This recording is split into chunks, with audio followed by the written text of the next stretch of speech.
good. Well, hey. Hello, everybody. Welcome to If These Walls Could Talk. I'm Wendy Stuart. And I am Tym Moss. And guess what's different about today? Tym Moss is back. I'm so happy. Oh, my God. Tym Moss is in the hot seat. We're so happy to have you back. I'm so grateful to be back right now. Right. Believe me. It's been a month.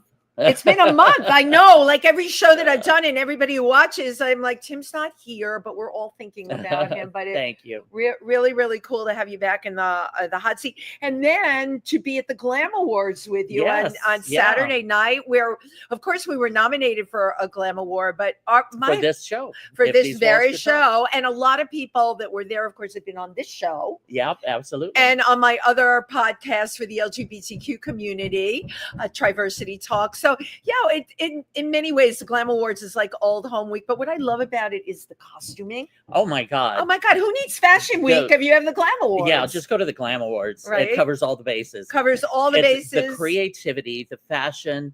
It's drag from, Maybelline can put everybody that works for Maybelline can put their kids through college that night. No, I don't think Maybelline has enough pigment in it. We're talking heavy pigment. We're talking airbrush makeup, gorgeous styling of the hair, the clothing. My God, it's like the Emmys or the Academy Awards. Yeah, it's become this huge event here in New York. Yeah. And the floor show, the actual presentation and the show and the singing and the performances are astonishing. Yeah, they are, Tim. They're really incredible. I know. It's like watching like one of those dance shows, think you can dance, where they have the groups come out and everyone is so amazing. The singing and all of it. There's all kinds of different categories. We absolutely love it. But it's for New York City nightlife. Yes. Primarily the drag community, but just anybody that's involved in New York City New York City nightlife. Yeah. I have to tell you, one of the most inspiring things to me, just because we talk about humans and people, humanitarian things. So many of the kids that come to this thing, done to the nines. I mean, it's like you can't believe they would dress like this, right? And I'm like, what category are you nominated for? Oh, I'm not in any category. I'm here to support my friend. Right. How brilliant is that? That we have that. People can say what they want about this next generation, but completely. Oh yeah, I love this next generation. You do, right? On. They're really, really quite incredible. And again, I interviewed a lot of people that night, and you have like younger fashion designers and people who do makeup and others that do choreography, and they're just helping each other out and working together. And that's what I really appreciated about it, was the community, right? The community that was there, that showed up that night. Whole sense of community that we have. So, we have been featuring here at Pangea. It's called the Incubator Series, and it's workshop productions that are so phenomenal. I just saw Penny Arcade do the next sequel in her show, which is also her book. It's called The Art of Becoming, and that was here. She did 2 different workshops with the same show, but now she's off to Venice to write more, which is really exciting. We love our creative community here. And speaking of creative community, we have an amazing documentary filmmaker with us today, who also is an actress, who also is a speaker, because when you're in the arts, people are very versatile and they can do a lot of things. How incredible to use who you are and what you're about to get your message across. Our guest today did a documentary called When the Bow Breaks. Okay, it's narrated and executive produced by Brooke Shields. It's what I call the elephant in the room, what we call postpartum depression, or, for lack of a better word, and being a mom myself, what happens if you don't bond with your baby, right? Society tells you, oh, this is going to be so joyous. What do we call it? Our little bundle of joy. What happens when the little bundle of joy is not making you feel joyful? What happens when you are so depressed you can't get out of bed? Well, I think this is something we all need to talk about. Please put your hands together for Tanya Newbould. Yay, Tanya. Hello. Thank you so much for having me, Wendy and Tim. I so appreciate it. Thank you. Thank you so much for making this film. I think what's so interesting, and I said it in your intro, we have our backgrounds as actors and what we do is that, but as we pay it forward, I mean, look at what you're doing. You created you're a speaker. Yes. We get the word out there. So you are LA based and you started out acting in this business. I did. I'm from England. I grew up in Michigan, and at the ripe old age of 21, moved out to LA to pursue acting, which I was very blessed and fortunate I did. I've done over 20 films, commercials, TV shows, worked with some really phenomenal actors and directors, everyone from Kelsey Grammer to Ray Fiennes, Anthony Hopkins. And so I've had Nick Cage, Family Man is one of my favorite movies I got to do. All of these directed by Brett Ratner, and love acting. It was what I thought I would always do. But then after going through what I navigated, which we're going to get into, I recognized that God had a very different calling for my life. But all of that prepped me for who I was meant to become. Absolutely. Now, you mentioned you were born in England. How long were you there? Pardon? How long were you there in England? Until I was 2.5. So if anything, I have a Midwestern accent where people go. Right. Yes. There's no English accent. Well, I'm originally from Indiana, and that's where I just got back from. Fabulous. So what part of Michigan? Where in Michigan? I grew up in Sterling Heights area, which is about 30 miles northwest of Detroit. Yeah, outside Detroit, right. Yeah. So tell us about what it was like growing up there. Were either of your parents in the arts? Did they I'm adopted. Interestingly enough, I'm adopted. I was adopted in England. My mom actually was a painter, and my father was a PhD research scientist from Oxford. So brilliant man. And I grew up in Michigan and was there, and then decided that I loved the art so much that I would move out to California and pursue acting. Yeah. Wow. Which is not always easy. I was telling Tim, you're an amazing PR person. All the women he has sent me, they're not only brilliant, they're all beautiful. Yeah. I told him that in an email. You are a fantastic type. So I can see you hit LA and then you were on fire. But you've read out something really interesting, that there was a higher cause for you. Not that acting's amazing, and we all know celebrity is one of the best ways to get your points across or your agenda. But again, look what ended up happening to you. Yeah, not something I would have chosen for my life, and this is what I really want to express. Human beings, we come here to learn and to grow. And I don't think anyone escapes unscathed. Everyone goes through trauma. Everyone goes through growth opportunities. And what can seem like it is the worst thing that's ever happened to you often ends up being your greatest gift. And so those of you listening that are either in a situation, have gone through a situation, or are entering into one, instead of looking at it as, oh my God, something's wrong, which is exactly how I felt. What's wrong with me? This is bad. Right. Begin to look at, what am I supposed to learn? How am I supposed to grow through this? And the more you focus on that, you really grow into who you're meant to become on your soul's journey. Right. Absolutely. Well, if we can focus a little bit more on your acting. Yes. Starting there, tell us about some of the projects that you were involved with Nicolas Cage and Kelsey Grammer. Sure. Oh my gosh, thank you. I love talking about it. It's so fun. And we love listening about it too. Give us the Hollywood dish. The dish. Well, I will give you the Hollywood dish. I came in through the back door. In other words, I started out as an extra in Bill and Ted's Bogus Journey. Ended up being Keanu Reeves' stand-in, which, I mean, look at me and look at Keanu. Yeah. Okay, wait, I got to stop you right there. That's hilarious. Yeah. They put a wig on you, or what? I wore a black headband and had the same outfit, and ended up working. I was Marilyn Monroe in heaven. I used to do Marilyn Monroe, not huge shock, when I was younger. And then at the very end of the film, the director, Peter Hewitt, said, he had beautiful English accent. He's like, we need a rock and roll reporter. Can you write the dialogue? And so I wrote out dialogue. I purposely made myself after the first AD because I figured I had a better chance of staying in the film. And it stuck, and I got my SAG card. And from there, I was off and running. And then I was in Sister Act 2 with Whoopi Goldberg. Oh, wow. Yes. And then I went on to do The Family Man with Nicolas Cage, Red Dragon with Ray Fiennes and Anthony Hopkins, and was in X-Men The Last Stand with Kelsey Grammer's assistant, and then a movie named Skyline where I was eaten by an alien. You have really run the gamut here. Right. My God, there's been like a little something in every film that you've been in. They're all different. Your family had to be incredibly proud of you.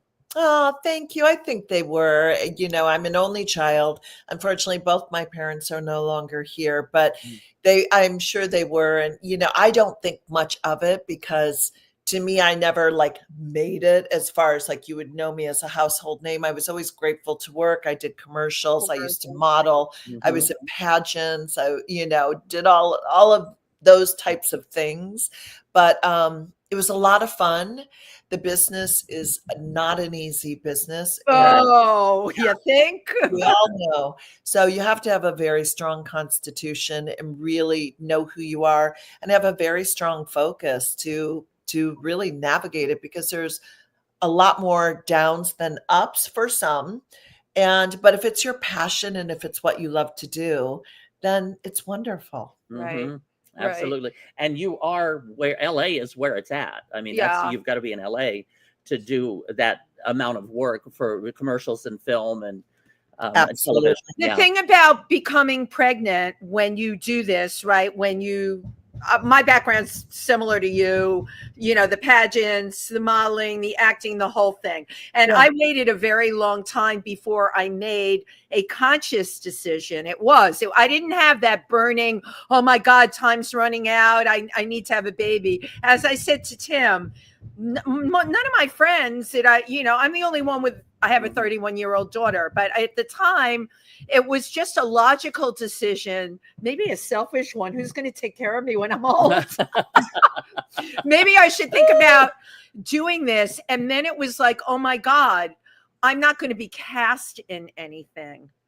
Because you know this, Tanya, when you start quote unquote showing, I hid my pregnancy to my 6th month. I did a Duncan Hines commercial and I hid my pregnancy, and the stylist was watching me change. She's like, "You're pregnant. Don't let the director find out." Yeah. Well, on the set there was buzz because I was looking a little pregnant, and then someone came back and said to me, "Are you pregnant?" I said, "No, I had the baby and I still haven't lost the weight. I'm so embarrassed." And they went to the director and he said, "Don't worry, we'll make the counter right for my Duncan Hines cookies. We'll make it a little higher." Oh my God. And Tim, that day my heart was racing on that set. I had a head, you know, the kind of headache, the tension headache. Yes. Because I was so afraid of being outed. And I completely lied about the state I was in. You're an actress. But the thing is they could have done the same thing for the pregnancy. Just put the counter up. Right. But they would probably have dismissed you rather than saying that it's leftover baby. Right. As Tanya knows, I was told there's a liability about hiring somebody pregnant. Oh, I never thought of that. Yeah, that's what it was. So I was work long hours and you know, a lot can happen, right? Yeah. Right. Yeah. So well, that industry, and again, especially LA, it has a lot to do with body image. No, definitely, and to choose to reproduce or to get pregnant and have a child, that's a huge, major decision in that industry. I think so. I agree with you. And I actually wasn't going to do it. My husband's younger than I am. And I went to a place of, I have fur babies. I'm an actor. It's all good. And literally I was 40 years old. And my husband all of a sudden said, "I think I want a baby." And I was like, "What? Now? Are you crazy? Are you out of your mind?" Yeah. And so I actually got pregnant naturally at 42. So that's amazing. I was 39. And then after that, couldn't. But the 42 without in vitro. So it was supposed to happen. How was your pregnancy? How did you get along with it? So I had a great pregnancy.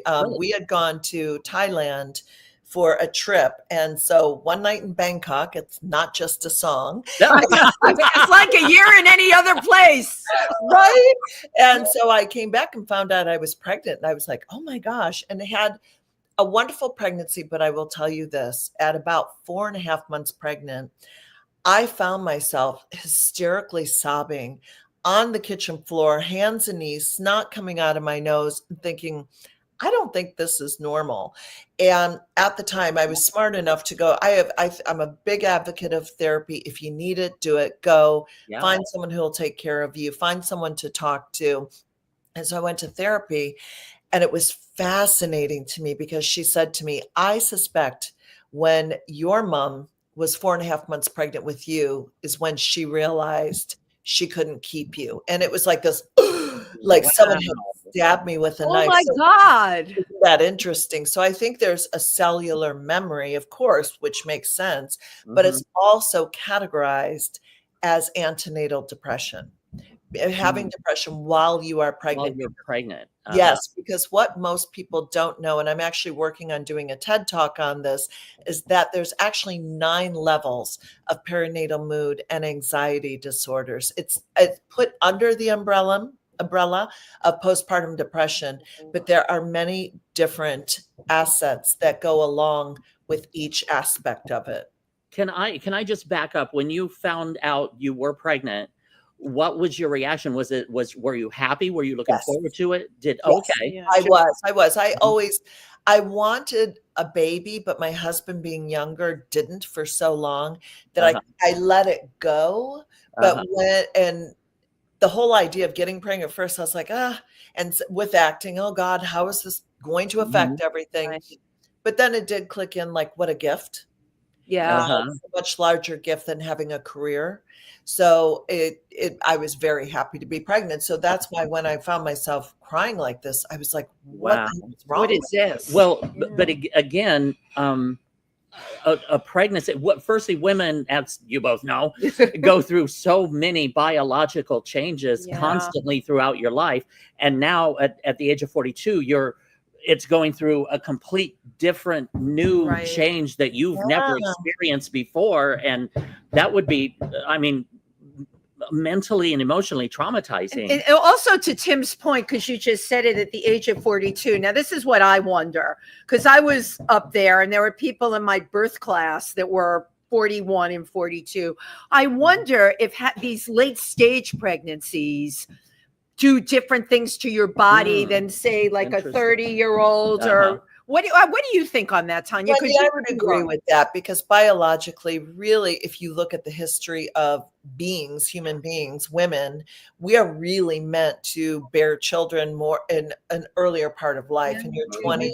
I agree. Getting older. I mean, I did not realize, which I think actually at the time was a blessing, that less than 10% of women over the age of 40 can get pregnant naturally. I had no idea. Which I think was great, because our minds are so powerful. I think if I knew that, there would be a lot of, I can't make this. This is not going to happen. This is not going to happen. And listen, it didn't happen for 2 years. And I'll never forget, after 2 years of trying, saying a prayer. And I said, well, God, if you want me to have a baby, you're going to have to help make this happen, because it's not happening. And then less than 3 months later, I was pregnant.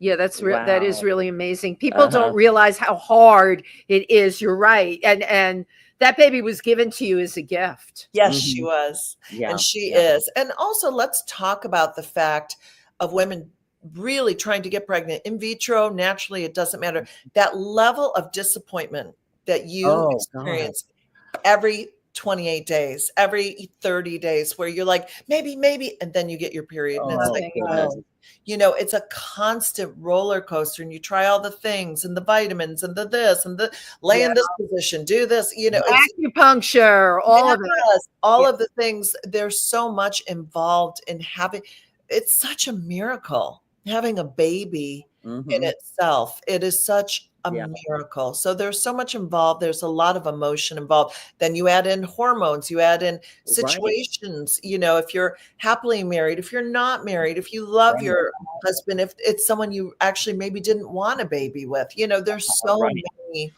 aspects that are so much more than just having a baby, right? But you know, Tanya, look at what we're compared to, right? You're expected, I look at women on the subway in New York out to here on the way to their job.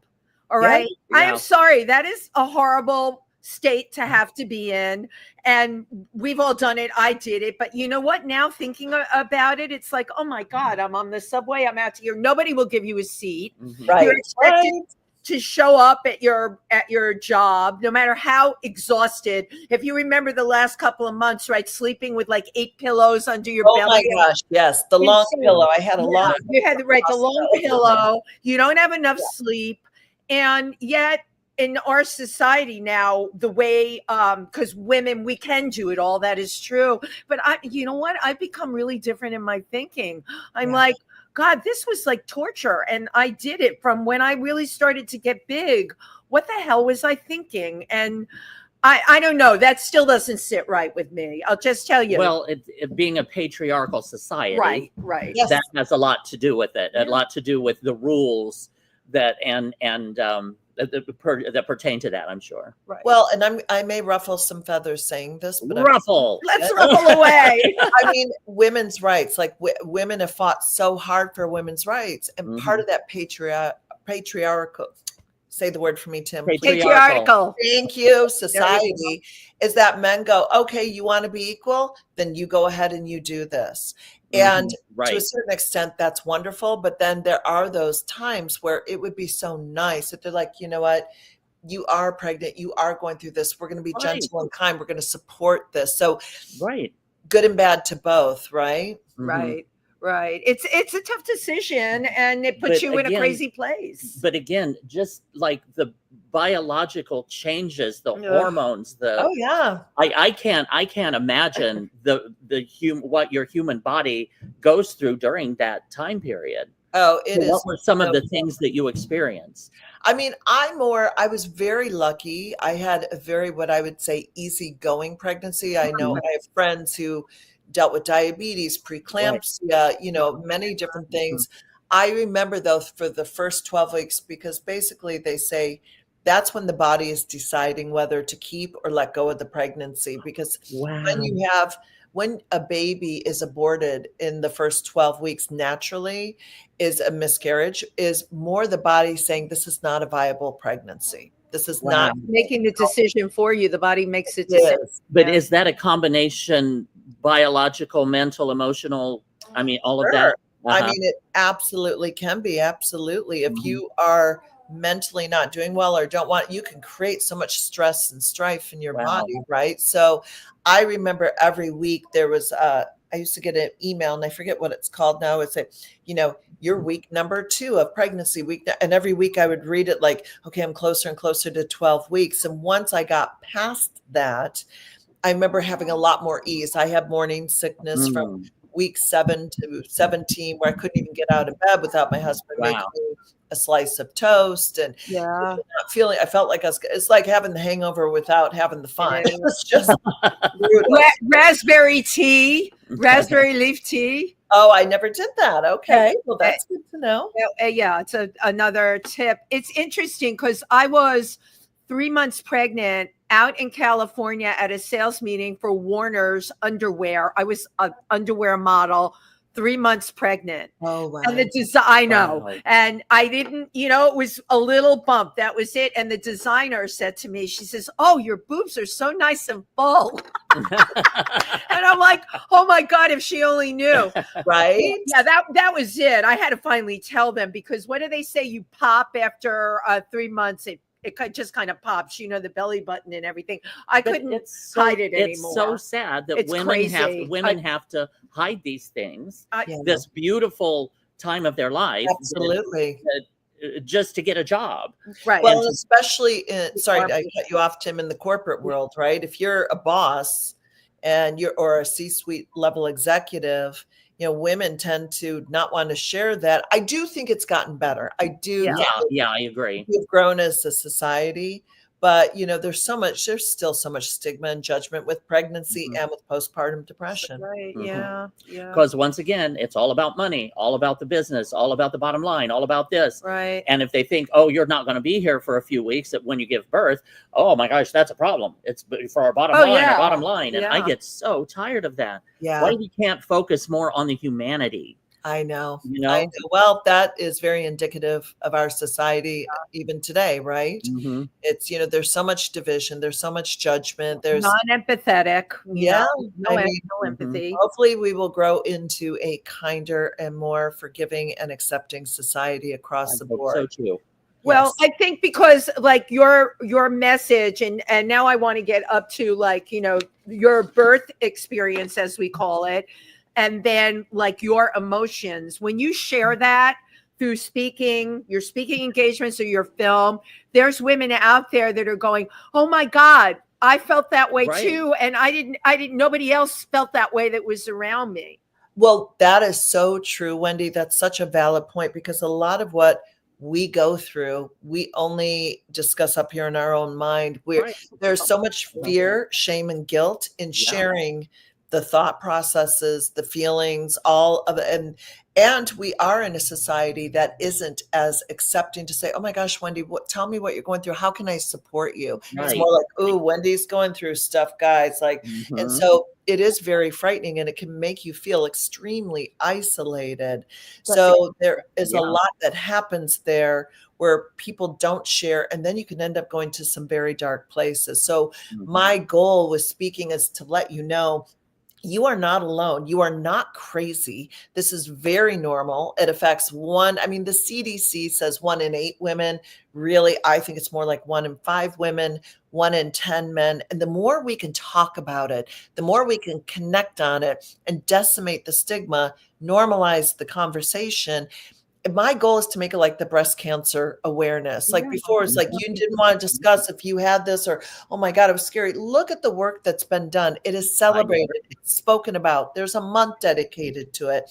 And we've normalized it. The same thing needs to happen with postpartum depression and perinatal mood and anxiety disorders. Right. Absolutely. Now, you made the film When the Bow Breaks, which is narrated by Brooke Shields, who also went through this. And I believe we do have a clip. So why don't we take a clip of Tanya Newbould's film, When the Bow Breaks.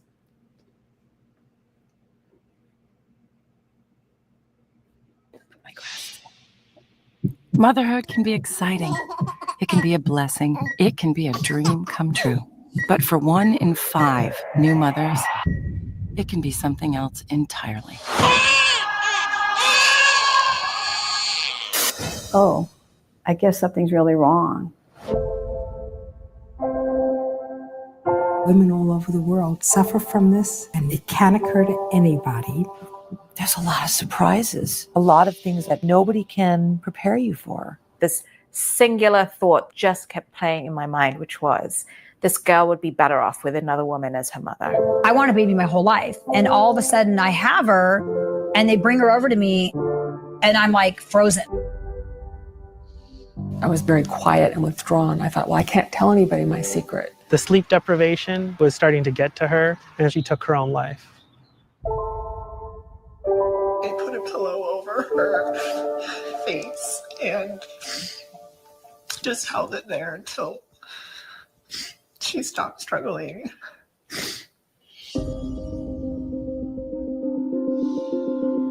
How do we help these women from going through this? That's why we're doing this, to educate. We have a chance to make a difference and maybe save someone's life. I felt like it was my fault because I didn't educate myself more. Part of the depression is the guilt that goes along with it. There's still so much stigma. I think people forget that mental health is a sickness of the brain. It's a huge issue that is not discussed. We weren't made aware of all the risk factors, and Kelly actually had a lot of them. Doctors are seeing more patients. It's easy for people to slip through the cracks. When you hear about these things, you hear about how many red flags were up, it's shocking that we don't look at postpartum as something that's legitimate. Everybody keeps a lid on it because shame or fear or judgment, but it's amazing when you share how many stories you hear back. It's so scary when you're in it, but it does shift. Like, wow, I'm not the only one. I'm not the first. I won't be the last. I'm proud of her for speaking up. That takes a lot of strength. If my wife's death can result in the prevention of other deaths, at least it wasn't in vain. To be able to change the course of someone's life by just sharing my story, you can't even put it to words.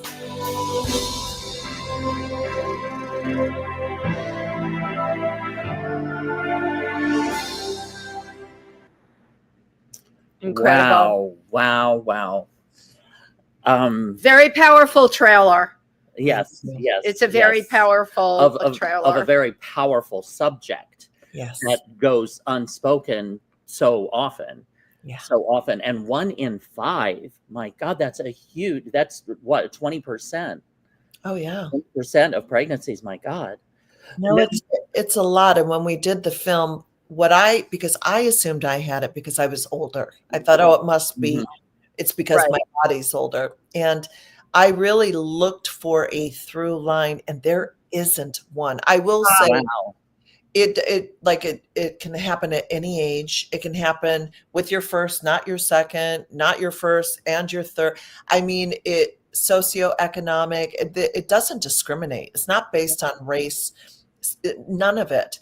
I will say, which breaks my heart, is the BIPOC community probably suffers more because there are less resources available.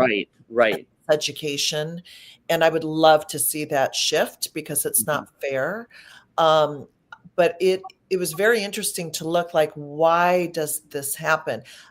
What I found through the research we did and doing the documentary, the biggest through line I could find was lack of community. Because in the United States, it's really interesting. In Asia, they do what's called sitting moon, where the family comes around, the mother really doesn't even leave her bed for 30 days. They take the baby, they bring her in, they bring her food, they allow the body. I love that. Isn't it beautiful? It's through the cycle. Sitting moon. Wow. Sitting moon. So that the cycle of the moon goes through a full cycle before they get back on their feet. And it's community and family. Yeah. Correct. And here in the United States, based on what we were talking about earlier, even with pregnancy, it's like, oh, you had your baby 2 weeks later, get out there, show them you're doing good, get back to work. Exercising, you don't need help. And so what ends up happening, and that was my experience, I was the oldest one of my friends in my friend circle at that time, that everyone tends to go, oh, I'm going to let you bond with your baby. We're going to leave you alone. I am here to tell you that is the worst thing you can do. Wow. And thank you for saying that, really. What you should be doing is phone call, text, knocking on the door. I'm coming over. I want to visit you. I'm going to hold that baby. I want you to go take a shower. I'm going to do a meal. I'm going to spend 20 minutes with you and be on my way. And you may know her, Jennifer Blanc or Jennifer Blanc Bean. She's an actress.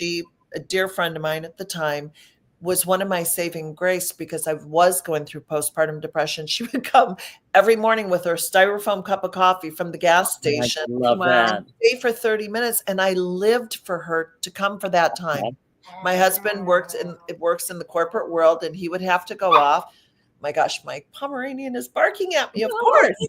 And, that's fine. We love dogs here. But bring the Pomeranian, bring the baby. Oh my God, how beautiful. Hello, cutie. Gucci, can you be chill, please? Gucci. Well, listen, he came as Gucci. I was like, ooh, that's a pretentious name.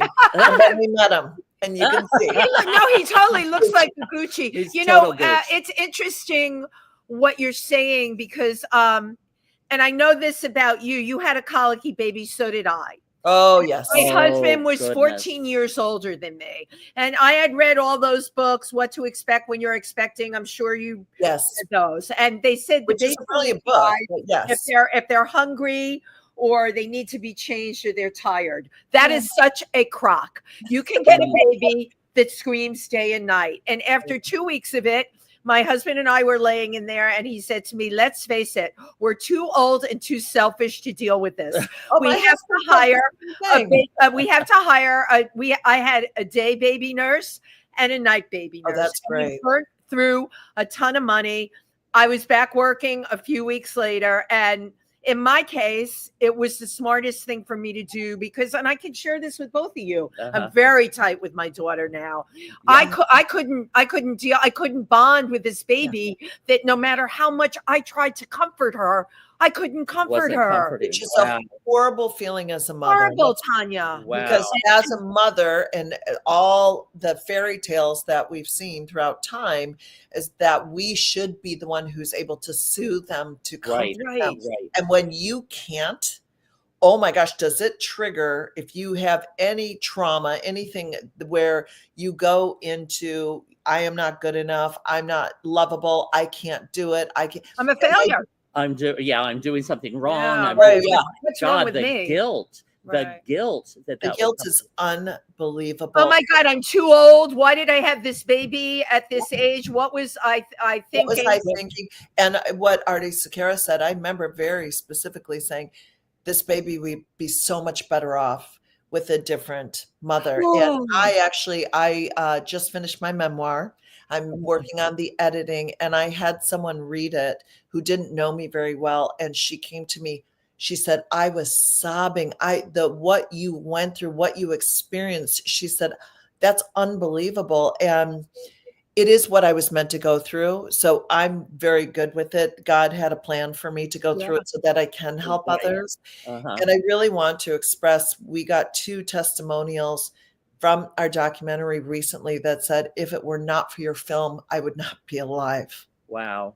Oh my gosh. Wow. Right. Wow. I was like, that is why we made this film. That's how important this is, so that people can really identify that this is normal.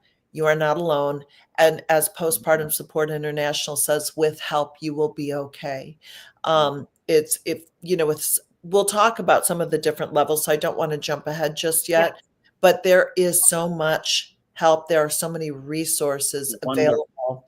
And so we want to talk a little bit about those to help those who are listening. I want you to share those going forward. Absolutely. Absolutely. But again, back to like the biological, again, I, as a man, I can't imagine what you go through every month, let alone all of a sudden your body is shifting and you have this being inside of you that is growing and living off of you. You can feel them moving too. Oh, it's yes. That whole change and that feel and the biological and the emotional and all of this. And you're constantly being told, oh, it's the most joyful time of your life. You should appreciate this. You should enjoy this, which I'm sure many aspects are very joyful. But they make it almost sound like, oh yeah, well, it's time to give birth. I just gave birth. Like, no, it doesn't work. No, it doesn't. It's so much trauma to the body. And then you're expected to recover from it like this because you've got this little bundle of joy that can only bring you joy. That, again, the emotional, not being able to comfort the child and different things, you would just feel, which is added on to your body and biologically trying to heal itself.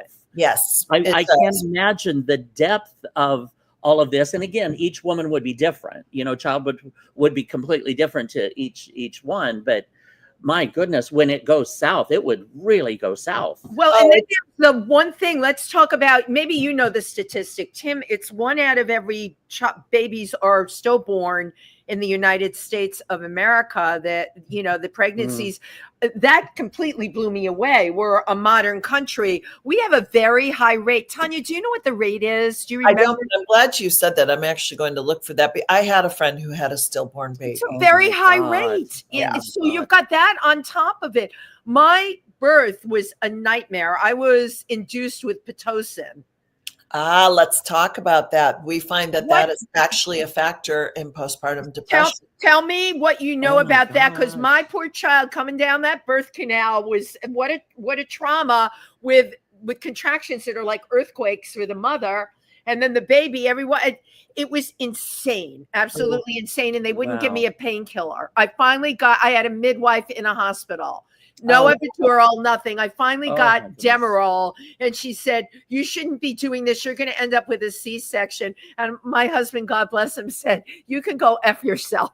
Give her the Demerol. She's been through enough. But this is a trauma with Pitocin and all of that. Tell me what you know about that. So that was one of the factors that actually did show up more than once. The women who gave testimonials, a few of them who had Pitocin to induce it, is you're forcing your body to do something before it's ready. Now, let's be clear about this. Sometimes medically, it is time to get that baby out. But so I'm not saying it shouldn't be done. So I really want to be clear about that. I don't want to give a false message, Right. but it can be. So I'm more saying this as an awareness. It can be a factor that does create postpartum depression. Also, Wendy, you just said it. I had it. A traumatic birth is also a big factor that creates postpartum depression. Right. Yes. Is that the what the body is going through, the trauma? Yeah, I mean, the trauma for me, what happened, I chose to have a C-section because I was older. Truthfully, I probably could have pushed a baby out, very healthy human being, but I had fear around. I'm like, I have one baby, one chance. I want to go smooth to happen. So I want to make sure she comes out safe and sound. Uh-huh. So here's an interesting thing. When you cut the body, you numb it, you cut it open, you take the baby out, guess what the body thinks? The baby died. Oh my God. I never thought about that. Oh my God. Because it's being removed unnaturally. Right. It's naturally. So what happened is what I was didn't explained either. to me by a healer, that instead of pushing the depression out, because the body is supposed to go through this process, I went into depression. Wow. Because my body biologically didn't get to do what it was intended by nature. So in a way, your body was in mourning. Yes. And so I became a zombie, and my body disassociated from this baby because my body my body, which is so crazy when you think about it, because I'm looking at her. I know she's here mentally, spiritually, but my body's like, baby's dead. Wow. Wow. I mean, very different way of looking at things, but I will tell you, it does make sense. And I was very fortunate. Yeah, I had no idea what was wrong with me. I literally thought I was crazy. My poor husband didn't know what to do, so he went into it as well. He's one of the 1 in 10. Yeah. And it wasn't until a dear friend of mine, all my friends were very concerned about me. And Danielle Harris, who's also an actress, sat me down. She was my baby's godmother, and she was like in tears. And she said, "Something's wrong with you." I'm like, "Yeah, I know. I had a baby. I'm tired." She's like, "No, something's wrong with you." And she loved me. So I knew she was saying it. I was like, then you get scared because you're like, "Oh my God, what is wrong with me?" Then I couldn't really find any information. And another dear friend of mine gave me Brooke Shields' book, Down King. Yes. God bless her for writing the book. Oh, such a brilliant book, which is why I'm writing my memoir for the same reason. Absolutely. People can identify.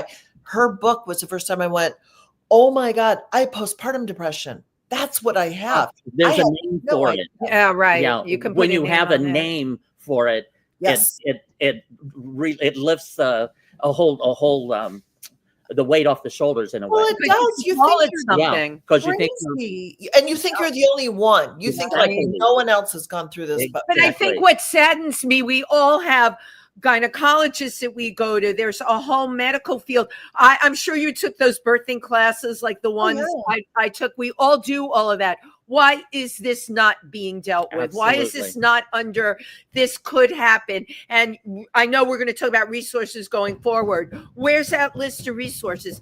I didn't have resources. I looked up, nannies, baby nurses. I called an agency because I knew my husband was right. We were too old, too selfish, and too sleep. I had no sleep. Yeah. And I stopped myself from going down the rabbit hole by hiring other people. And I remember my sister saying to me, "When are you and your husband going to be parents already?" Oh, wow. And I said, when I can deal with that. My daughter cried until she was 3.5 years old. I have to tell you, We went through a ton of money, but we only had one kid. And you know what, Tanya? It was money well spent because I had no support. My mom was too old. His mom, we had no support. You know, in the olden days, right? You had your auntie and uncle next door, and your and your 5 sisters. Yeah, You're like exactly. in the Living on the days of block. Little Women and Louisa May Alcott, or even where you're from in Indiana. But, you know, we're all in these different urban environments now. You were very lucky. Look at the friend that came with a cup of coffee. God bless her. But what if you don't have that? What if you don't have that? Yeah. And also, once the way the documentary came about is once I knew what I had and I still couldn't find resources. Like I would call my daughter's pediatrician office and say, I'm not doing well. And they'd say, go for a walk. I'm like, God. She's right. That's leave my house. Like, are you kidding me right now? I can't get dressed. I can't get out of bed. Any of it. And so that's where I really went, there needs to be a documentary about this. And I was very, very fortunate. Jamie Lynn Littman, who's the director of our film and a phenomenal woman and director. She knows her stuff. She's so good at what she does. She had put me in one of her documentaries called Die Trying, about being an actor. And when we got done, I looked at her, I said, she had a 4-month-old baby. Mine was 6 months old. And I said to her, you know what? I have an idea for a documentary and I want you to direct it. And at the time, she was so nice. She said, I didn't really experience it. And I think she really registered the level of disappointment on my face. And she said, you know what? I'll tell you what, I'll post on a mommy blog. And if I get a response, I'll let you know. She called me 24 hours later. She said, Tanya, over 100 women said they would give their testimony. I think you're on to something. Wow. That's how we began. Incredible. Wow. Now, can you describe, there were, what was it, the 9 levels? Yeah, the 9 levels. Yeah. Yes. So I spoke of one, antenatal depression, which is in utero. Then there are baby blues, which definitely does affect about 80% of new mothers. Very normal. You might be weepy, sad, emotional, usually lasts about 2 to 3 weeks. Then you can go into what is called unipolar depression, which is more like the label of postpartum depression. So it's going beyond that time frame. You're struggling, you're having a hard time. Then there's, and so I had 7 out of 9 of these. Let's clarify that. Then there is postpartum anxiety. I had that every night when the sun would go down. My anxiety was like, oh God, another night. How am I going to do this? How am I going to be able to do this? Then there is postpartum PTSD, where it really triggers trauma that you've experienced. There is postpartum intrusive or obtrusive thoughts, which is where I also had that, which my reoccurring thought was taking my baby and throwing her off a balcony. Wow. It was horrifying because it would play over and Oh over my God. over again in my mind like a loop. Now I want to be clear. I never touched her. I never harmed her. Right. I did love her, but it was just this, like, I can't do this. Right. Like I think I heard myself say, I can't do this 1,000 times in the beginning of having a baby. So then there is also postpartum bipolar, which I didn't have, but that's where you can have like euphoria and you don't need sleep and you don't eat. And it's like this really high, but it's not a natural. It's like when you see people on drugs like that and you're like, this is a little weird and uncomfortable. Like that, this is a little not normal, right? Or it's the opposite. I can't get out of bed. I can't hold the baby. I can't talk to anyone. So it can be both. And then there's also postpartum psychosis, which affects 1 in 1,000 women, where you're having these very scary, unnatural thoughts.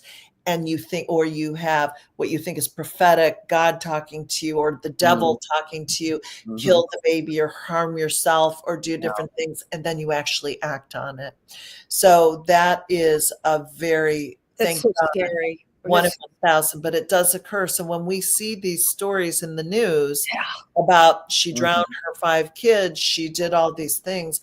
And I know as a human being, as a woman and as a mom, I was like, how could anyone do that? She's insane and blah, blah, blah. Well, I'm here to tell you something. Any mother and woman in her right mind would never, and I mean ever, harm themselves, harm their baby, anything like that. So if that is occurring, it is because you are suffering from a very severe mental illness or mental condition. It does not mean it's permanent. I want to be clear about that.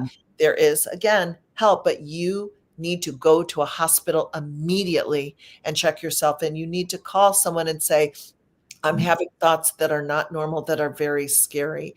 And I know it's hard because, again, I suffered it. You have so much shame and stigma and guilt. But if you are having thoughts on that level, do not sit with it, because it can be stopped. It can be prevented before it gets too late. And we have someone in our documentary that we interviewed who killed their baby and then instantly snapped out of it and regretted it. Oh my God. I can't. I know. I saw that in the trailer, and I'm like, oh my God. I couldn't wrap my head around that. And I felt so sorry for her. But then you think how society will judge that person. How I judge that person. We went to film her in Arizona, and I literally was like, white trash, drugs, bad relationship. I mean, and I've gone through it, and I'm thinking these thoughts. We get there. Her parents are missionaries. She was a banker, the most lovely human being. The boyfriend did leave her, and she fell into psychosis. There was no history of severe abuse. There was none of that. So I want to be clear that this can affect anyone at any age, at any time, at any race, any socioeconomic. No one is segregated. Right. This is something that everyone needs to know about. This is why this film, rent it, buy it, share it, talk about it. iTunes, Amazon Prime, Google Play. This needs to get out there to the world. Now, one area also that I just happened to think of in the process of pregnancy, with, again, like carrying the child and then giving birth to the child, is your life from that moment on is changed forever. Yes. So in addition to all of these things going on, you're experiencing a completely brand new experience, a life experience going forward. With yourself and with your baby. Right, exactly. I also want to add in, Tim, because I think we also want to paint a very clear picture. The body does go back to normal. The baby, you do come out of this. The baby gets older. And then I am here to tell you, my daughter is my life. My daughter is the greatest joy, blessing, and gift I have ever received. She came here with part of her journey was the journey I went through so that I can affect change in the world. My body, I ended up thinking my body was so much more rocking because I did have a baby. I'm like, I got this going on. And okay. So there is so much joy that and we know this, even aging, no matter what we're experiencing, it shifts. We're meant to go through these different points in time I look at my body now, like, don't do a yoga downward facing dog. I'm like, what is happening here? What's this happening over here? I mean, it just shifts. That's part of life. But the more we can embrace ourselves as we are in that moment with all of our flaws, our imperfections, the wrinkles, the crepey skin, the pregnancy body, the post-baby body, all of it will shift again. So that was part of my thinking. This is a great point. After I went through this, I thought, oh my God, this is my life for the rest of my life. I'm going to feel this way for the rest of my life. I'm going to mourn the loss of the life I knew. It will never be what it was. No, you're right. It won't be what it was. Guess what? It's better. Thank you. Right. It's better. It's absolutely better. I want to throw into this mix the pressure of breastfeeding. I was a breastfeeding failure. Even though they came to visit me, I call them the breastfeeding police. They came to visit you in the hospital. You feel like hell. You've been through the ringer, and now the baby's not latching on. And you leave there, and that baby's not latching on. And you get home, the baby's screaming day and night, and not latching on. Oh, here you are. You're a failure again. Absolutely. I found a formula called Nutramigen for colicky babies. And that's what I did. But I was judged by more than a few moms that had their babies at this, and they were all breastfeeding. And I was drying up. I was getting my boobs back to where they were. Yeah. And my daughter had colic, but it was less when she had the Nutramigen. Yes. And they say, and Tanya will tell you this, breast is best. Mhm. Well, for mothers that it works for, I guess that's true. It wasn't great for me. It wasn't great for me either. I will say this, which is important for women to know. They say after about 3 weeks, you have downloaded every antibody that baby needs to survive. From that point on, you're really a food source. So if it's not working for you, there's no shame in not doing it. And yeah, at the La Leche League, I think is what they're called. But they would go against me and say, you're wrong, you're wrong. It does create more bonding. I loved breastfeeding, but I never could pump more than 2 ounces. I just never produced a lot, no matter, I did the fenugreek tea. I did all the things that never changed. And about 4.5 months postpartum, Ava quit breastfeeding and I was devastated. I cried. What's wrong with me? Yeah. And my husband was so kind. He said, babe, it's okay. And honestly, that's my depression went away because I had postpartum depression for about 6 months, 5.5 months. Wow. It cleared up after that because I started to get back more into a normal routine of life. And there's another formula, and I want to say it's called amlactin, which also is for colicky babies. She became much happier and she was thriving a lot more. And then we had more of a cohesive life. And I could fall in love with being a mother instead of Thank you. Thank you. It enabled you to fall in love with being a mother. Yes. Isn't that what it's about at the end of the day, right? It doesn't matter how you get there. That's I want you to talk a little bit about the support groups because we're having the conversation, but I think out there, this is not known for the most part. You're absolutely right. So to me, the strongest resource, there's several, but the strongest and most well-known resource is Postpartum Support International, PSI, they're known as. They have a warm line and a texting line, which means you can reach out to them and someone will get back to you within 24 hours. They also do have excellent resources for the BIPOC community. They're very protective of new moms. They have no judgment.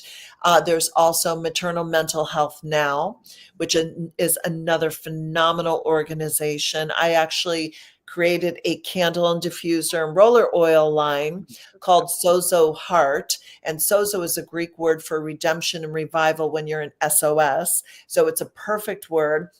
And my candles and diffusers have a higher amount of essential oil to help create a sense of all is well and grounding well-being. And 10% of the proceeds I give to Maternal Mental Health Now. So I'm supporting in that way. So these are some excellent resources. Also, your pediatrician, they are part of what I want to get changed in legislation, and is to have interviews in the pediatrician office, your gynecologist, your OBGYN, because we all tend to, and it's very normal. Oh, how's the baby? Oh, the baby. No one looks, I look into a mother's eyes and I go, how are you? Yeah. And they sometimes look, they're like, oh, thank you for asking. We don't ask that enough. There are no pediatrician, no guy. I'm telling you, the pediatricians really, to me, fall short of this. It's like they just don't know. I will defend that because it's true. My pediatrician said, and I'm an actress, I go in there acting like everything's fine. She said, Tanya, I had no idea you were navigating this. There is more awareness now. There are more. I am now on occasion seeing, how are you doing? Have you had any thoughts of harming yourself? So it is becoming more available, which is phenomenal, but it needs to become mainstream and it needs to become required. I totally agree. Tanya, when you came out with this film, did you get any negative pushback from people? Because you've gone in an area where people don't go. No, actually, I can, if you go to our website, whenthebowelbreaksfilm.com, we have a lot of press, a lot of articles on there. And I've done many, many interviews and podcasts and speaking engagements. And it's always, in my viewpoint, been a very welcome thing to be expressed because there's not enough information, and our documentary is considered the gold standard. So again, watch it, rent it, Amazon Prime, iTunes, Google Play.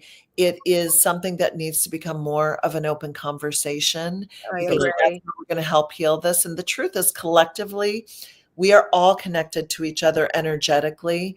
And I'll tell you, being out here in LA with the fires, there is a collective sadness and devastation because so many people have lost everything. So even though I did not, I am very sad. Surrounded, Right, absolutely. Yeah, surrounded, absolutely. Well, our prayers are with you and everyone there in LA right now. That because that is so devastating. And what you're doing with this film has to be out there in a big way. There should be women's groups showing this. There should be, these pregnancy classes. They should be.